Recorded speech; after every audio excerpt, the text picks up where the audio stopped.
Not sure why I'm getting chills.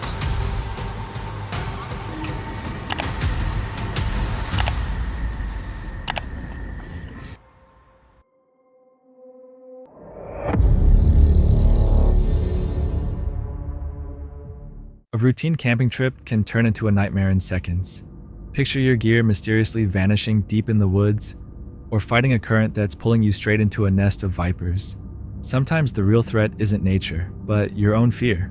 Could you handle the pressure?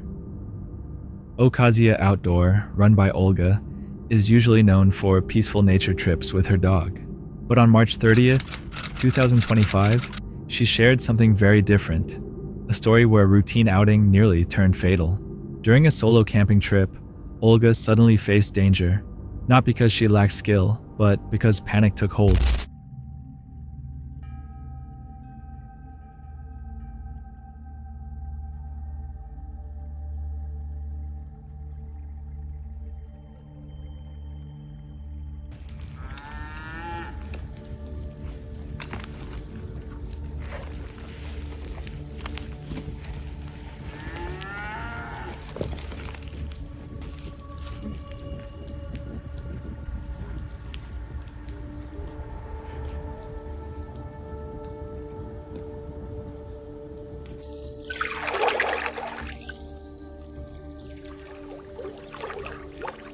As her dog moved along the riverbank, snakes hidden in the grass were disturbed and dropped into the water, drifting straight toward her.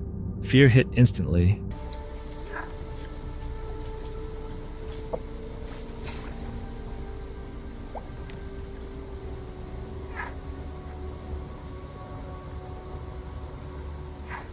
Her breathing became uneven. Her strength faded while the current kept pulling her downstream. She tried to return to her original entry point, but the river flowed even stronger there, nearly trapping her midstream. Her survival instincts were pushed to the edge.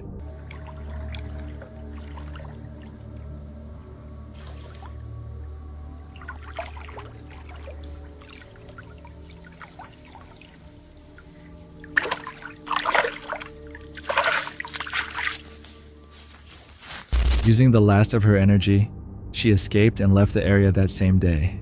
The experience left a lasting chill. Sometimes the real threat isn't nature itself, but how fast fear can take control. If you were in her place, would you have stayed calm? The next unsettling footage comes from Mandog Wild, a US-based outdoor channel centered on solo wild camping, bushcraft, and survival in remote landscapes. His content focuses on realism, quiet moments, and the real dangers that come with being alone in the wilderness. It is September 14th, 2025, in isolated mountainous terrain in the United States. As darkness settles, the camper wraps up dinner and organizes the campsite. Without warning, a sharp, aggressive hiss slices through the night. The sound is sudden and nearby, instantly setting off alarm. Of death. Right there. That, I believe, is a Lebanese viper. Whoa.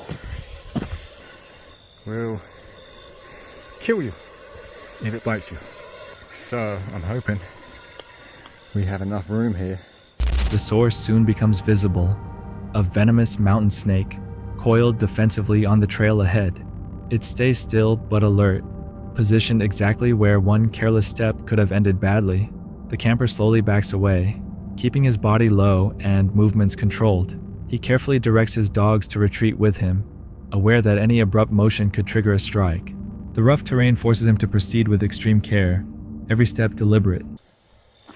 Obviously, coming from where I come from, it's looking at Bitter, it's not looking at me. Coming from where I come from, that's something you don't see every day.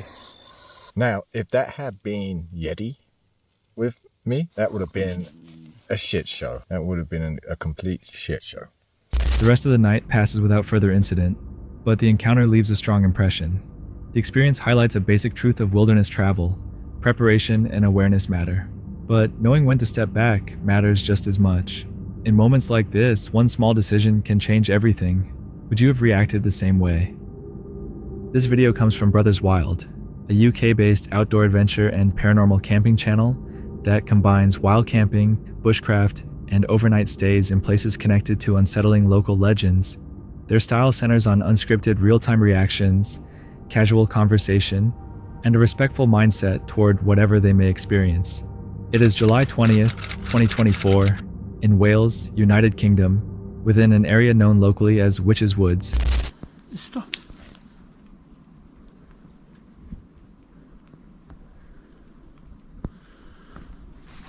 Yeah, go there again. That was weird. Another day. There's down there's no path over there. Yeah, down here. I don't know. Right. Yes, hang on. That was weird. As darkness falls and steady rain starts pouring, the group carefully makes their way through the forest, setting up cameras, lights, and spirit communication devices. Visibility is low. The rain dampens distant noise while making nearby sounds seem louder. Soft rustling and what sound like footsteps circle around them, quickly raising tension as they stop often to listen. Nope. Is anybody there? Go red. Or a bit higher. If you're there, can you go to red? Or hit the cat ball behind that device? Oh, Okay. there's some there. Be closer. Come up to this device here and touch it. If you touch it, it'll go red.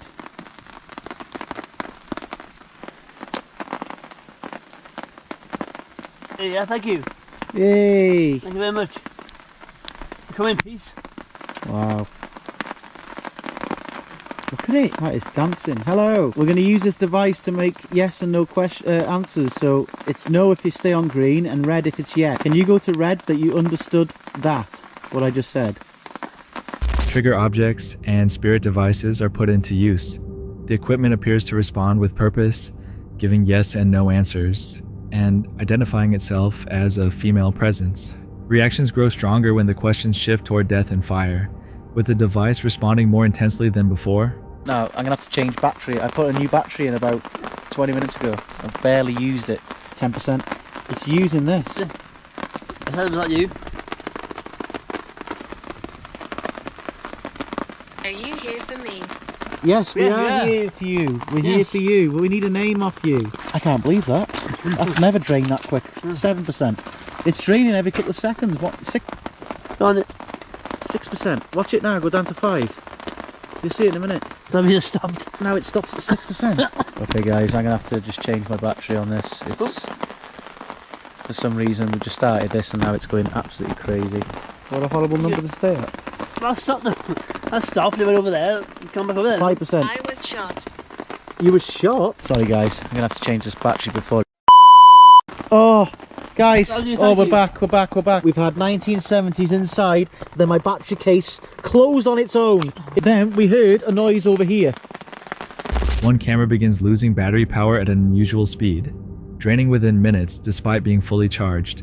At the same time, more unexplained sounds echo nearby, strengthening the sense that something unseen is moving through the woods around them. Even with visible unease, the group continues their investigation in a calm and respectful way.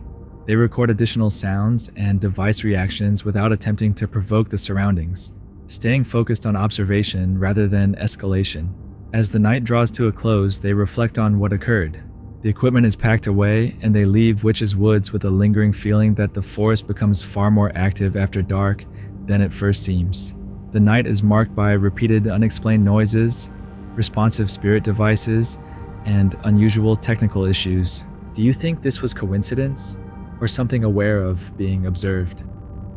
August 11th, 2025.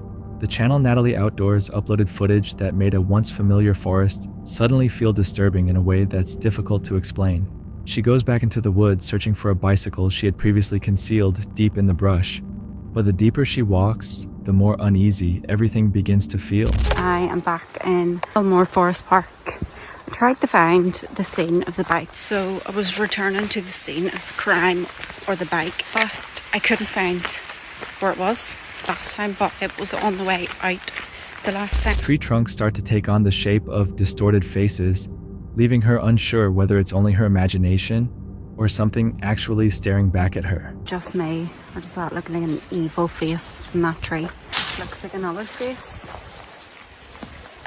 Like an octopus. So we've came off trail into the woods. Voices drifting from a nearby trail offer no comfort.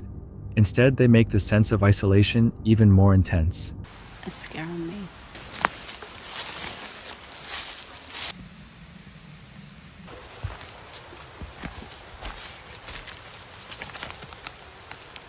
Oh, fuck.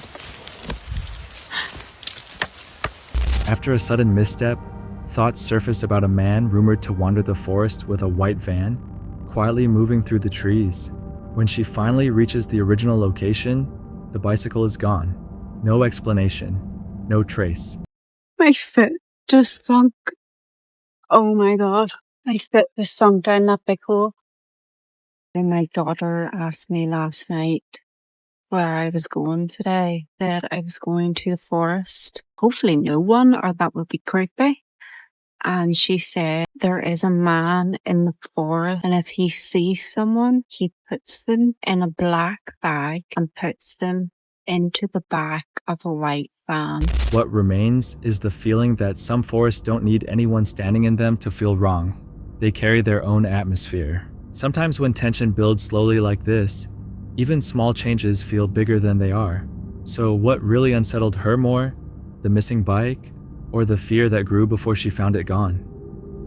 Sam from the YouTube channel The Northwest Wind attempted another stealth camping night on a golf course during a cool fall evening. The date was October 19th, 2023, with rain expected for the rest of the week, making it one of his last chances to film. His plan was simple: enter before sunset, pose as an amateur photographer, and sleep inside a sand trap. Several golfers passed while he waited. One pair approached, asked what he was doing, accepted his explanation, and continued playing. They were cool. They asked what I was doing because I said hello just to be nice. Told them I'm just taking photos. I think I can definitely chill back here without much issue for a while. I'm trying to just stay in this general area so I'm not seen all over the course, but yeah, there's people everywhere. After dark, Sam tried to sleep. Later, he noticed a strange light moving across the sky. At first, he assumed it was a distant headlight, but the angle didn't match any nearby road. The movement felt wrong, so he sat up and watched until it disappeared. While lying down using his phone, he heard movement again and shut off both his screen and lantern. In the darkness, he saw a faint light reflecting across a nearby pond, suggesting someone walking with a flashlight on the course. I think the cops are here. I have nowhere to go. I'm stuck in the sand trap. Somebody's definitely here. I gotta get all this crap together now, god damn it. I think they're waiting for me to turn my flashlight back on so they can see where I am. Hang on. I can't do anything. I can't turn on my lights. They're a couple 100 yards away. One of them has a flashlight. My phone's going off. He quietly packed his gear in case he needed to leave quickly. Soon, a clear beam swept across the fairway. It was not a vehicle light, but a handheld flashlight. Moments later, two more figures appeared under the trees. Their movements were slow and coordinated. They're definitely here. I see 3 of them. One of them has a flashlight. The other 2 are behind him a decent way. They parked over by this maintenance garage. And it's lit down there. I can see them. They're waiting for me to turn my light back on so they can pinpoint where I am. My car is the opposite direction of them. I see 3 people. One of them has a flashlight. And the other 2 people are standing there in the open. They're looking this way. Sam believed police were now on the course. The spacing between them and the steady sweep of their lights suggested an organized search. They know the general direction that I'm in. They just can't see exactly where. They know, oh, there's 2 cop cars right there. They know the general area that I'm in. They just don't know exactly where I am. I don't know if they're at my car or not, though. I can't see. I'm gonna back this crap up and then run. I gotta back up all this crap. Okay, they're coming closer now. He stayed completely dark, hiding behind shrubs while watching at least 3 individuals move across the fairway with flashlights aimed toward his camp. He believed they were waiting for him to turn on a light that would reveal his location. I'm afraid that once I get back to my car, they're gonna come right to me. Alright, I'm running across the golf course. Hang on a second, let me try to get these trees. Yeah, they're here, they're coming. Son of a... They're coming, son of a... Oh. Keeping low, he moved through thick brush as the figures advanced toward the sand trap. He noticed 2 police vehicles near the maintenance buildings, and realized the grounds were being methodically searched. I can't turn my light on. Oh, there's another car coming by. I'm trying to head towards my car. He's right there. Son of a no. I'm far enough away from them now. Is there one coming from that way? Looks like there's two groups of them now. Yeah, here they come. Go. Oh, big mud puddle. I almost just ate it. His truck was about 100 to 150 yards away, beyond several tree lines. He crawled through dense vegetation until his vehicle came into view, then paused to check for officers before leaving the property. That's how you do it, boys! Oh my God. Holy crap. That was about as close of a call as it gets. Extraordinarily overwhelmed. I peeled out of there like Dale Earnhardt and Mario Andretti. I guarantee you it was that lady that I was talking about earlier in the video. I have a very strong feeling that they were there longer than There was one point where I was laying down, playing on my phone. Once safely away, the weight of the encounter set in. Sam felt overwhelmed and mentally drained. In his view, the woman who had watched him earlier likely contacted authorities, and the officers had been waiting for confirmation before moving in. Sometimes it isn't the chase that feels intense, but the slow build of being watched. If you were there, would you have stayed hidden or made a run for it? The next disturbing video comes from Rick in his van, a UK-based channel that combines van life with subtle paranormal exploration. Rick's investigations focus on real-time reactions, minimal theatrics, and quiet observation, often using simple tools like EMF detectors while visiting graveyards, abbeys, and nearby woodland. It is November 3rd, 2024, at Alton Abbey and the surrounding woods in the United Kingdom. Rick and his wife prepare to enter the graveyard and nearby forest. Their phones serve as flashlights, and an EMF detector is turned on before they step away from the van. The atmosphere already feels tense. Right, we just had a massive spike on that EMF detector. All the lights started shining, all the birds flew out the trees. I don't think they can cause radiation. Radioactive birds. Without warning, the EMF detector spikes sharply near a tree. At that exact moment, birds burst from the branches above, scattering into the night. Both Rick and his wife are startled by how closely the physical reaction in the woods lines up with the EMF reading. It's going nuts. I'm actually very scared. We got ghosts, Lise. It seemed to come off a tree. Whoa, look, it's going by the tree. It's going mad. It's going nuts. As they move deeper, the detector reacts again, fluctuating intensely near the trees. Visibility is almost non-existent, and the thick darkness makes it difficult to tell where paths begin or end. The woods feel disorienting, especially with the device responding in areas that appear empty. This has not gone to plan at all. I've got no idea where I am. I can't even see her. I've lost her. I don't know if she's playing a prank on me or something. She's going to jump out behind a tree. I don't know where she's gone. She's still in the middle of the bloody... I found a torch. I'm still in the middle of the bloody woods. I'm just going to try and see if I can make my way back to the van. Lise! I'm actually freaking out now. Lise! Okay, I don't know if it's just playing a prank on me, but I can't find him anywhere. Rich? The situation escalates when Rick and his wife become separated in the darkness.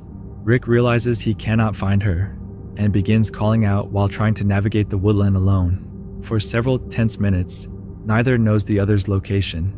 Eventually, both independently find their way back to the van, reuniting without injury, but clearly shaken. Back at the vehicle, they decide not to continue the overnight stay. They reflect on the EMF spikes, the deep darkness, the sudden burst of birds, and the stress of being separated in unfamiliar woods at night. Although a monk was present elsewhere on the property and no confirmed paranormal event can be proven, the experience is enough to end the investigation early.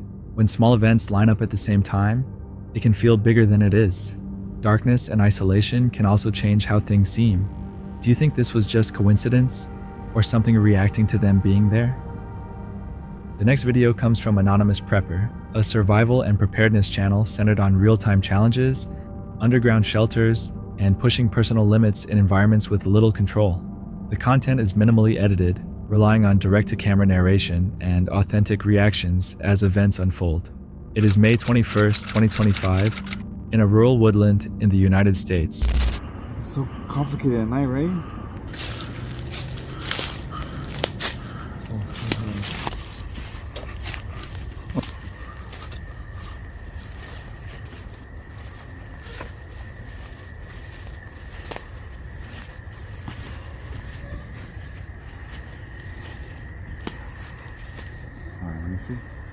here.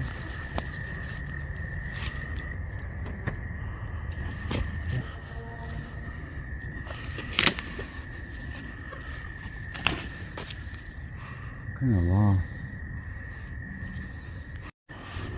Anonymous prepper enters the forest at night, openly acknowledging a sense of unease. He explains that survival training often requires operating in unfamiliar terrain after dark, when navigation becomes harder and instincts are put to the test. His movement through the trees is slow and careful. Visibility is limited, and every sound seems louder in the darkness. He emphasizes that fear is part of preparedness, and learning to manage it matters just as much as equipment or shelter.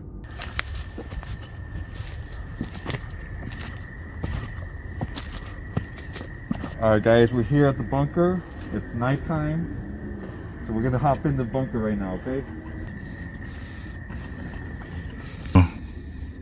Yo, we're here in the bunker, okay? It's gonna be nice and shady here. Alright, we added some benches up in here. Alright, now the plan still stays the same, okay? We're gonna be digging this out. Alright, our plan is to go deeper underground and make this even a little bit more wider.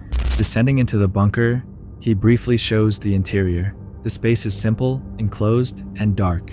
It provides protection from the elements, but offers little comfort. Outside noise from the forest fades, making the shelter feel isolated from the world above. He outlines the night's challenge, sleeping in the bunker without supplies in what he describes as a military-style rest scenario. The goal is to see whether he can relax and sleep in an unfamiliar, confined environment. As time passes, his tone becomes quieter and more cautious. Alright guys, you asked for it, and I'm gonna deliver, okay? I'm gonna be doing an overnight challenge here. No supplies. As you can tell, I don't have my backpack on, so I'm gonna show you an example of how I'm gonna be sleeping tonight. In a bad situation, guys, you guys gotta be willing to sleep anywhere where I know where hopefully no animals will get to me tonight, okay? We do have coyotes here. Luckily, we don't got no bears where we stay at. So this is how I'm gonna be sleeping, okay? As the night continues, his confidence declines. Fear has begun to take over, and he no longer feels capable of staying until morning. Instead of forcing the situation, he chooses to leave the bunker early, openly recognizing that panic has set in. The challenge ends not as a failure, but as a lesson. Night environments can overwhelm even experienced individuals, and recognizing when to step back can matter as much as pushing forward. Would you have stayed through the night, or trusted your instincts and left? Some storms don't scare you at first. They last just long enough to make you lower your guard.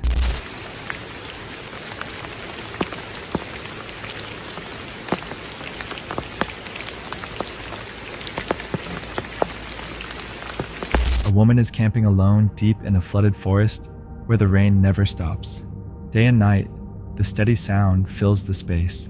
At first it feels calming, but slowly the isolation grows heavier. Everything is soaked, and the cold settles in. Staying warm becomes survival.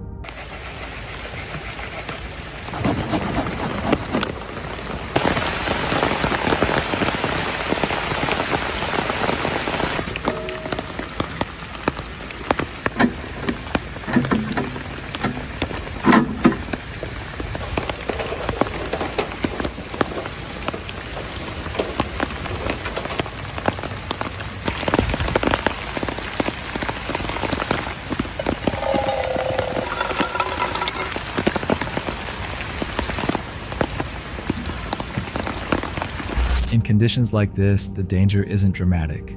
It comes from small things. A fire that won't catch. Body heat slowly fading. No one nearby to help.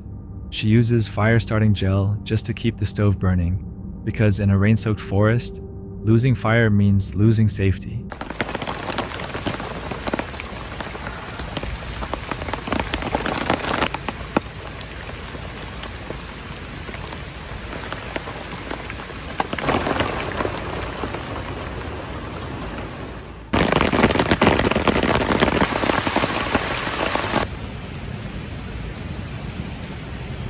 Sometimes the risk builds slowly instead of all at once. When things feel calm too long, that's when trouble starts. Would you still feel safe after hours of nonstop rain? This clip comes from Mega Man SX, a UK-based paranormal exploration channel centered on solo spirit communication, EVP sessions, and EMF testing. The investigations remain calm and conversational, allowing events to unfold naturally without dramatic reactions or heavy editing. It is January 6, 2026, in an ancient woodland in Wales, United Kingdom. The investigator steps into the snow-covered forest just after midnight to carry out a solo paranormal experiment. The plan is to walk a loop trail while performing callouts and monitoring an EMF reader, then stop to attempt spirit communication using audio-based apps. Early on, he notes that the woodland is historic, once connected to a larger estate and nearby manor. Conditions are cold, icy, and dark, with visibility limited to the narrow beam of his flashlight. Once the EMF device is activated, the first callouts begin. Oh, got 3 there. Well, nice to meet you. If that's you, contacting me. If you want to talk or follow me, I'm going to be doing a quick lap around this little path. Dark. And we'll see. Okay. Calm down. During these early attempts, the EMF reader starts spiking in response to direct questions. The investigator briefly considers whether the flashlight or device placement might be causing interference, but the readings continue even after adjustments. Honestly thought I saw something in the corner of my eye then. Down there somewhere. Another spike occurs at the same time he reports feeling something brush against his arm. Despite freezing temperatures, he also notices unusual warmth in one hand, contrasting with the cold air. Like that? Wow, you can get it all the way up. Now that's impressive. It's quite exciting. So how many okay, let's try this. Are you able to make it stop? Can you stop completely? Freaking out, okay. I guess it's quite a few of you trying to touch this now, because I did ask. To be fair. Oh. Repeated EMF spikes follow as he invites interaction and continues asking questions. The device appears to respond in real time rather than staying static, reinforcing the impression of active engagement. Maybe we can catch something on there. Turn them up. Are there any spirits around me? Yes. Bitch. I'm no bitch. If there are any spirits around me, could you come forward and maybe say your name? I can't catch you. Could you give me a name? Jan or Jane? Alright, if there is a Jan there. Yeah, hello. How long have you been here, Jan? Are you enjoying the snow? I'm enjoying it. After completing the loop, he builds a small fire and activates a spirit box style app for direct communication. Responses come quickly, including repeated name-like sounds that suggest more than one presence. EMF readings continue to spike, especially when questions are asked. Subtle physical sensations, including warmth in the hand holding the device, persist as brief exchanges occur, some responsive and others silent. I don't really want to go back down there now. Horrible feeling.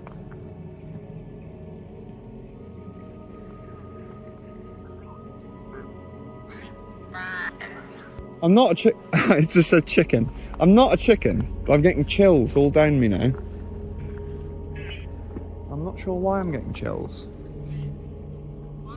So is Jan still with me? Yeah, Jan. I hear a lot of Jan or Johnny. I'm sorry if I'm saying your name wrong. It's a little unclear, but that's what I'm getting a lot of. Or Dan, maybe. Either way. Yeah, I keep hearing you telling me to leave. Why are you telling me to leave? Why are you telling me to leave? Am I welcome? As the session progresses, the tone shifts. He begins hearing repeated instructions to leave and reports chills, anxiety, and a growing sense that the area has become unwelcoming. Be afraid of, you know. But yeah. Anyway, I think And we'll come back at a later time maybe, and maybe explore a little deeper along the other way. Get a bit closer to the manor building, I suppose. But to the spirits or entities that contacted me tonight, thank you. It's been a pleasure. It's been a pleasure. And I'd like to say goodbye, and I'll meet you another time. While walking back through the woodland, further responses reinforce the message. Recognizing the change in atmosphere, he ends the experiment early and exits the area. No clear explanation is offered for the EMF activity, the responses, or the physical sensations, leaving the encounter unresolved. Do you think something answered him, or did the setting influence what he heard and felt?